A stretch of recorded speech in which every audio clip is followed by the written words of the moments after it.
Christians and Muslims are sons of devil, says Seaman. First of all, is Satan or devil is true or not? Because this question arises because these Dravidiya people says there is no God, but they never say there is no Satan. This Seaman fellow says Christians and Muslims are the people are sons of Satan. But what is the response of DMK and Dravidiya people? They are opposing him, saying that Satan is real.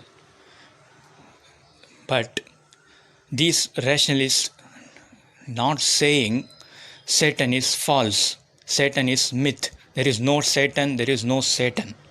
There is no devil, there is no devil.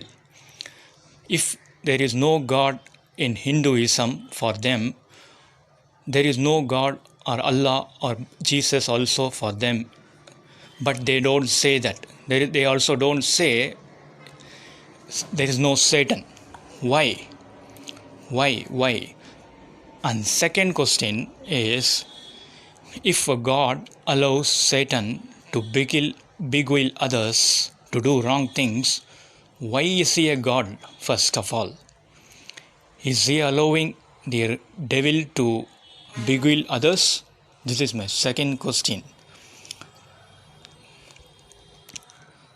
Third question is, if Satan is allowed to beguile others, then what is the mind of every individual? If the Satan is the beguiler, are all humans having no mind at all? Are they no freedom or free will? Or they don't have any free will to operate? If Satan is allowed to beguile, then you should accept the mind of an individual or free will is totally demolished. So, these DMK Dravidiya people not saying Satan is a myth or false. They slowly accept Satan is truth.